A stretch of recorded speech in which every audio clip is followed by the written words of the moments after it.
Sashen Hausa na BBC ke magana a kan mita 13 da 16 da kuma wasu tashoshin FM a wasu ƙasashen Afirka ko a shafinmu na bbchausa.com. Masu saurare Haruna Shehu Tangaza ne ke muku sallama a cikin shirin namu na karfe 3 daidai agogon Najeriya da Nijar, wato 2 daidai kenan agogon GMT da Ghana. To a cikin shirin namu na wannan lokaci za ku ji cewar kafafen yada labaran Iran sun ce babu wata alama da ke nuna cewa kitsa hadarin jirgin saman da ya yi sanadin mutuwar shugaban kasar aka yi. Rundunar sojan Isra'ila ta ce ta gano gawakin wasu Isra'ilawa uku daga cikin waɗanda Hamas ta kama kuma ta kashe a cikin har-harin 7 ga watan Oktoba. Majalisar Ɗinkin Duniya ta yi gargaɗin cewa akwai ƙaruwar barazanar kisan ƙare dangi a yankin Darfur na ƙasar Sudan, yayin da ake ci gaba da gwabza faɗa a cikin da kewayen birnin Alfashir. A Najeriya kuwa, yayin da Sarki Muhammadu Sunusi na biyu ya karɓi takardar kama aiki a matsayin Sarkin Kano na 16, ƙungiyar dattawan Arewa ta bayyana rashin jin daɗinta ga matakin sauya fasalin masarautun na Kano. Rashin jin daɗi ne a ce wannan dan siyasa ya zo ya cire sarki kawai rana ɗaya, dare ɗaya ce ya cire sarki, wani ya zo ya ce ya dawo da shi, kaga ana wulakanta masarautar kenan, wanda kuma ba zai zama mana alheri ba.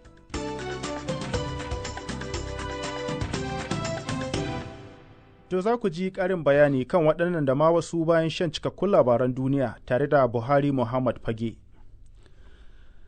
Kafafen yaɗa labaran Iran sun ce babu alamar kitsa haɗarin jirgin sama aka yi wanda ya sanadin mutuwar shugaban ƙasar a ranar Lahadi a binciken da suka yi zuwa yanzu. But a preliminary report by the Iranian army said no bullet holes had been found. Wakilin BBC ya ce rahoton farko da sojoji suka fitar ya nuna babu alamar hudar harsashi ko wani abu makamancin haka a jikin jirgin. Kuma babu wani abin zargi a tattaunawar da aka yi tsakanin matuƙa jirgin da wato da ɗakin da ke kula da ke bashi umarni. Rahoton ya ƙarƙare cewa jirgin ya kama da wuta ne bayan shiga wani yanki da hazo ya mamaye. Amma har yanzu sojojin na ci gaba da bincikensu. A ranar Alhamis ne aka binne shugaba Ibrahim Ra'isi a birnin Mashhad, inda kuma nan ne mahaifarsa. Sojojin Isra'ila sun ce sun sake gano ƙarin gawawwaki 3 na wasu mutane da aka yi garkuwa da su a Gaza, wanda Hamas ta kashe a harin 7 ga watan Oktoba. It is with a heavy heart that I share that last night Kakakin sojin Isra'ila Daniel Hagari yake cewa cikin tausayawa nake bayyana ƙarin gawawwaki da aka samu na Hanan Yablanka da Michel Nosumbun da kuma Orion Hernandez. Ya ce sojoji da jami'an hukumar leƙen asiri ne suka gano su a wani aikin haɗin gwiwa da suka yi a yankin Jalabiya a arewacin Gaza. Ana ci gaba da artabu a yankin har ya zuwa yanzu. Babbar kotun Majalisar Ɗinkin Duniya ta yi umarci Isra'ila ta dakata da hare-haren da take kaiwa yankin Rafa na Gaza ba tare da ɓata lokaci ba. Afirka ta Kudu ce ta shigar da ƙarar, tana cewa Isra'ila ta take yarjejeniyar kisan kiyashi. Ta ce shiga tsakani na da mahimmanci domin tseratarwa da kuma ci gaba da rayuwar Falasɗinawa. An Israeli government spokesperson said no power on earth would stop Israel. Wakiliyar BBC ta ce kakakin gwamnatin Isra'ila ya ce babu wani iko a doron ƙasa da zai hana Isra'ila kare mutanenta da kuma murkushe Hamas a Gaza. Kotun ICJ ba ta da ikon tursasawa, amma duk wani hukunci da ta yanke yana da tasiri a idon duniya ko da ba zai wa Isra'ila daɗi ba. Labarin na zuwa ne daga nan sashen Hausa na BBC. Rasha ta ce ta kama wasu mutum 20 da ake zargi da hannu ko kuma alaƙa da harin da aka kai wani gidan rawa da ke Moscow a watan Maris. Hukumar leƙen asirin Rasha ta ce a karan farko kenan da aka kai wani hari wanda IS ce ta kitsa shi a ƙasar. A baya Rasha ta zargi Ukraine da kai harin, amma har yanzu tana ikirarin cewa hukumar leƙen asirin Ukraine ta taimaka wajen kai mata harin. An kashe sama da mutum 140 a yayin wannan hari, lokacin da mambobin IS suka kutsa kai cikin gidan rawar suka rika harbi kan kowa. Shi ne hari mafi muni da Rasha ta gani cikin sama da shekaru 20. Hukumomi a yankin New Caledonia da ke ƙarƙashin ikon Faransa sun ce 'yan sanda sun kashe wani mai zanga-zanga guda lokacin da ake ci gaba da rikicin siyasa a yankin. Mutum 7 ne suka mutu a makon da aka kwashe ana rikici kan sauya dakarun zaɓe wato kan sauya dokar zaɓe a yankin. Mai gabatar da ƙara a Nuwamiya babban birnin yankin ya ce masu zanga-zanga ne suka kai wa wani ɗan sanda hari, shi kuma ya harbi ɗaya daga cikinsu, amma a yanzu haka ana tsare da shi. An yi mutuwar ne kwana guda bayan ziyarar da shugaban Faransa Emmanuel Macron ya kai yankin, wanda ya ce zai nemi a sake yarjejeniya kan dokar zaben. Masu zanga-zanga da dama na neman samun 'yanci daga Faransa. Ƙarshen labaran duniya kenan daga nan sashen Hausa na BBC. To an gaida Buhari Muhammad Fage da karanto labaran duniya daga nan sashen Hausa na BBC.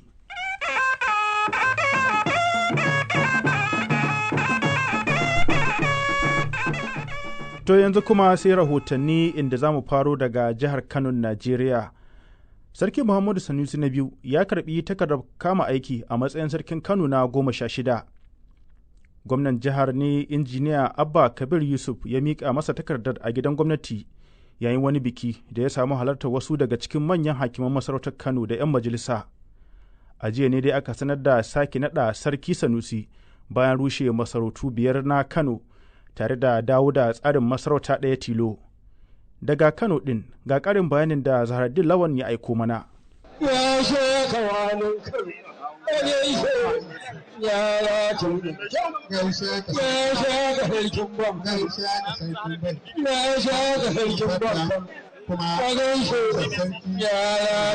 Yadda wasu daga cikin manyan hakiman masarautar Kano irin su Madakin Kano da Walin Kano da Sarkin Bai da Turaki ke mubaya'a ga Sarki Muhammadu Sunusi na biyu kenan jim kaɗan bayan miƙa masa takardar kama aiki a fadar gwamnatin Kano.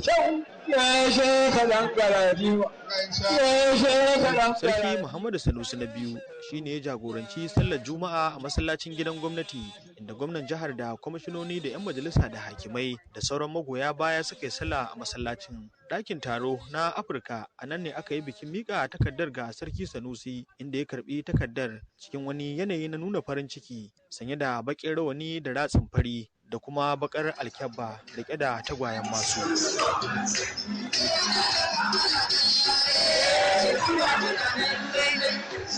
Naziru sarkin waka kenan a nan yake rera waka ga sarkin inda ya fito tsakiyar ɗakin taron magoya kuma na taya shi rera wakar.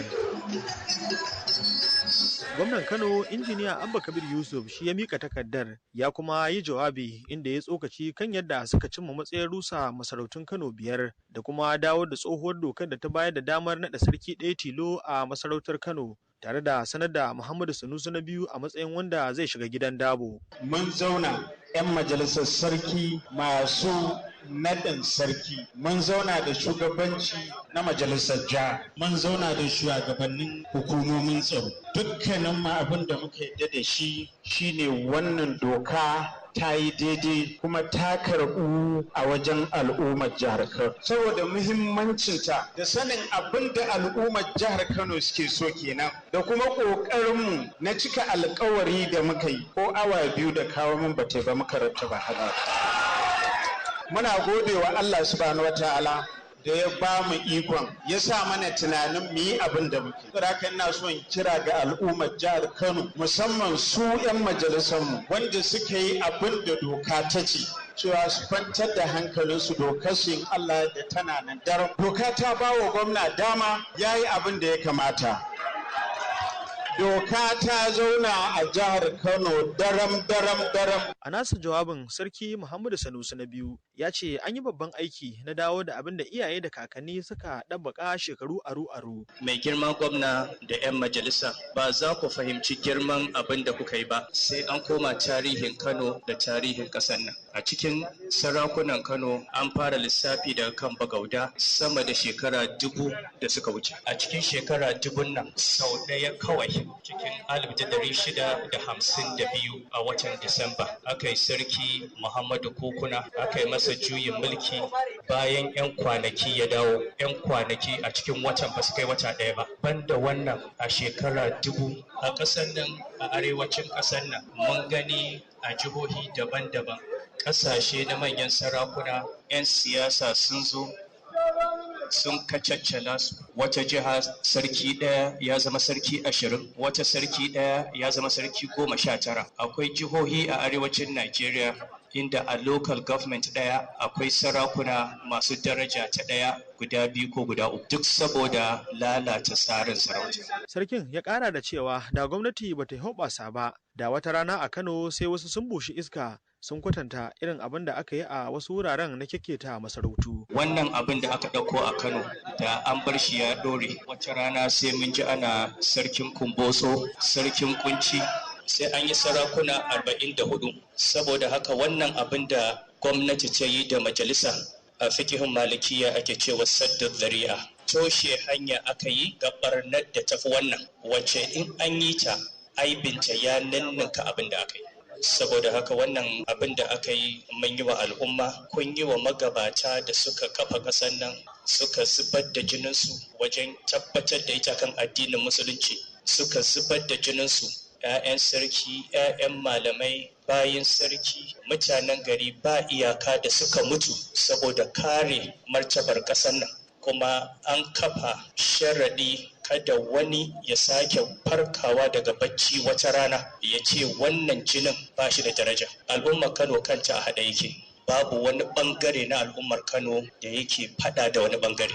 Babu wani ɓangare da yawa wani ɓangare laifi. Babu wasu mutane a wani ɓangare na Kano da suka raba kan al'umma. Allah ne ya haɗa mu da shugabanni waɗanda suka nemi su raba kanmu, kuma Allah ya kawo mana shugabanni da suka haɗa kan al'umma. Gwamnan jihar Kano, Injiniya Abba Kabir Yusuf, ya ce Sarki Muhammadu Sunusi na biyu zai ci gaba da zama a masaukinsa da ke gidan gwamnati, inda hakimai da masu riƙe da sarauta za su ci gaba da kai cafa da gaisuwa ga sarki, daga bisani kuma a sanar da lokacin da sarkin zai shiga fadarsa.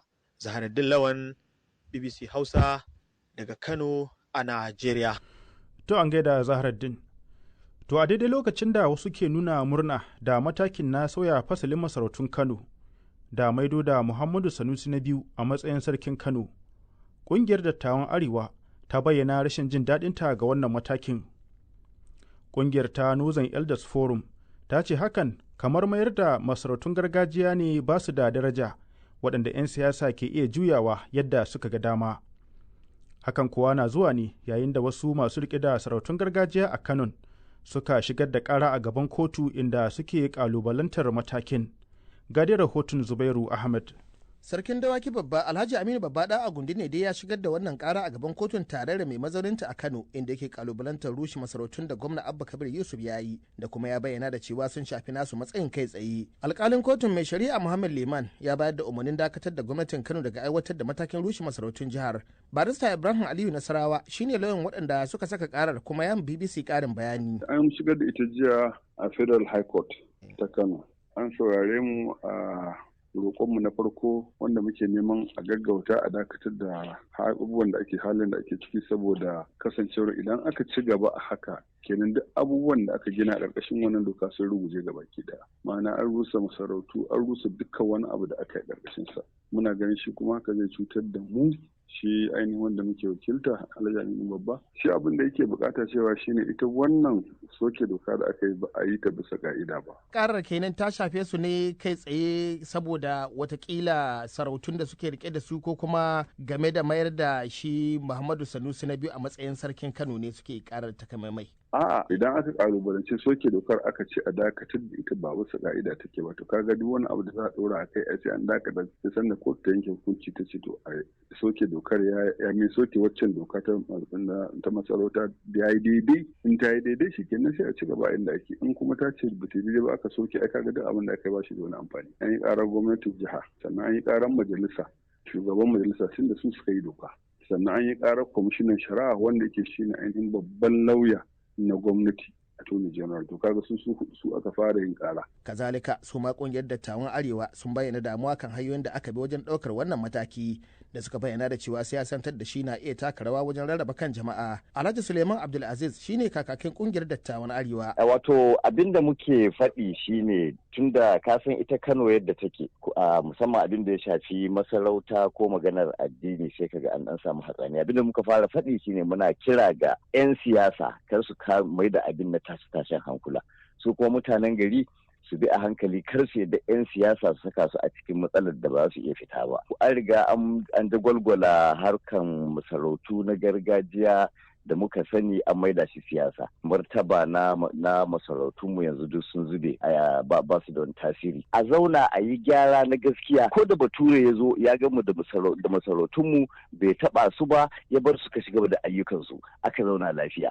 Sarki fa sarkin yanka, misali kamar sarkin Kano, a ce wani ƙarƙashin chairman na local government. Dole ne a ware waɗannan sarakunan nan, a dawo musu da martabansu, a sa shi a cikin tsarin mulki. Ina ne kuka mayar da hankali akan wannan? Shin shigar 'yan siyasa tsamo-tsamo a cikin sha'ani na sarauta da aka sani ta gargajiya, ko kuma wannan sabon matakin da ita gwamnatin jihar Kano ta ɗauka akwai wani abu da ba ku amince da shi ba? A'a, rashin amincewar rashin jin daɗi ne, ba wai rashin amincewa ba. Rashin jin daɗi ne a ce wannan dan siyasa ya zo ya cire sarki kawai rana ɗaya, dare ɗaya ce ya cire sarki, wani ya zo ya ce ya dawo da shi. Kaga ana wulakanta masarautar kenan, wanda kuma ba zai zama mana alheri. Wata majiya kuma daga bangaren iyalan sarkin Kano Muhammadu Sunusi na biyu na cewa labarin suka ji, amma har kawo yanzu ba su samu takardar umarnin daga kotu ba. To sai dai duk da wannan umarnin na kotun, gwamnatin jihar Kano ta maido mai martaba Muhammadu Sunusi na biyu a matsayin sarkin Kano na 16 bayan da gwamnan jihar Kano Abba Kabir Yusuf ya sanya dokar hannu da majalisar dokokin jihar ta soke dukkan masarautun jihar 5